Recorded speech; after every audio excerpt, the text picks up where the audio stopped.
ನಗರದ ಕೇಂದ್ರ ಬಸ್ ನಿಲ್ದಾಣದಲ್ಲಿ ಇತ್ತೀಚೆಗೆ ನಡೆದ ಘಟನೆಯೊಂದು ಸಾಮಾಜಿಕ ಜಾಲತಾಣಗಳಲ್ಲಿ ಚರ್ಚೆಗೆ ಗ್ರಾಸವಾಗಿದೆ. ತನ್ನ ಮೇಲೆ ಅನುಚಿತವಾಗಿ ವರ್ತಿಸಿದ ಕುಡುಕನಿಗೆ ಅಲ್ಲಿಯೇ ಕುಳಿತಿದ್ದ ಯುವತಿ ಚಪ್ಪಲಿಯಿಂದ ಹೊಡೆದು ತಕ್ಕ ಬುದ್ಧಿ ಕಲಿಸಿದ ಘಟನೆ ನಡೆದಿದೆ. ಮಹಿಳೆ ಬಸ್ಗೆ ಕಾಯುತ್ತಾ ಕುಳಿತಿದ್ದಾಗ ರೂಮ್ ಮಾಡ್ತೀನಿ ಬಾ ಎಂಬ ರೀತಿಯಲ್ಲಿ ಮಾತನಾಡಿದ ವ್ಯಕ್ತಿ ಮದ್ಯದ ನಶೆಯಲ್ಲಿ ಆಕೆಯ ಬಳಿ ಬಂದು ಅಸಭ್ಯ ವರ್ತಿಸಿದ್ದ. ಆದರೆ ತನ್ನ ಮೇಲೆ ಆಗುತ್ತಿರುವ ಅವಾಚ್ಯ ವರ್ತನೆಗೆ ಬೆದರದ ಮಹಿಳೆ ನೇರವಾಗಿ ಆತನಿಗೆ ಎದುರಾಗಿ ಚಪ್ಪಲಿಯಿಂದ ಹೊಡೆದು ಅಲ್ಲಿಯೇ ಪಾಠ ಕಲಿಸಿದ್ಲು.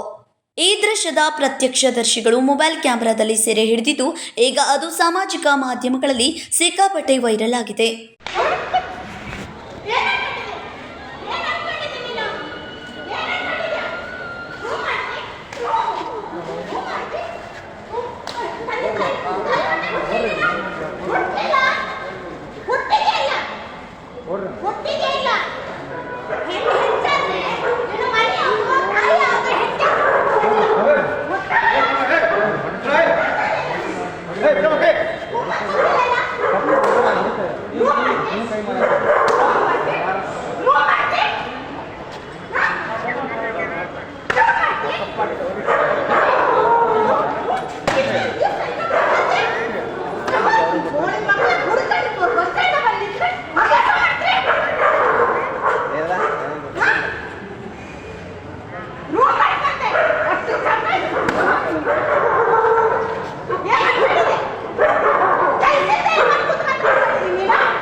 ಸ್ಥಳದಲ್ಲಿ ಇದ್ದ ಅನೇಕ ಪ್ರಯಾಣಿಕರು ಮಹಿಳೆಯ ಧೈರ್ಯಕ್ಕೆ ಬೆಂಬಲ ನೀಡಿದ್ರು.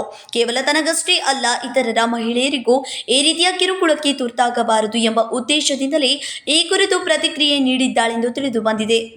ಸ್ಥಳೀಯರಿಂದ ಲಭಿಸಿರುವ ಮಾಹಿತಿಯ ಪ್ರಕಾರ ಆ ವ್ಯಕ್ತಿ ಈ ಹಿಂದೆ ಹಲವಾರು ಬಾರಿ ಬಸ್ ನಿಲ್ದಾಣದಲ್ಲಿ ಮಹಿಳೆಯರೊಂದಿಗೆ ಈ ರೀತಿಯ ಅಸಭ್ಯ ನಡವಳಿಕೆ ತೋರಿಸಿದ್ದ. ಆದರೆ ಈವರೆಗೂ ಯಾರೂ ಸ್ಪಷ್ಟವಾಗಿ ಪ್ರತಿಕ್ರಿಯಿಸದ ಕಾರಣ ಅವನು ಮುಕ್ತವಾಗಿ ತನ್ನ ಕೃತ್ಯ ಮುಂದುವರಿಸುತ್ತಿದ್ದಾನೆ ಎನ್ನಲಾಗಿದೆ.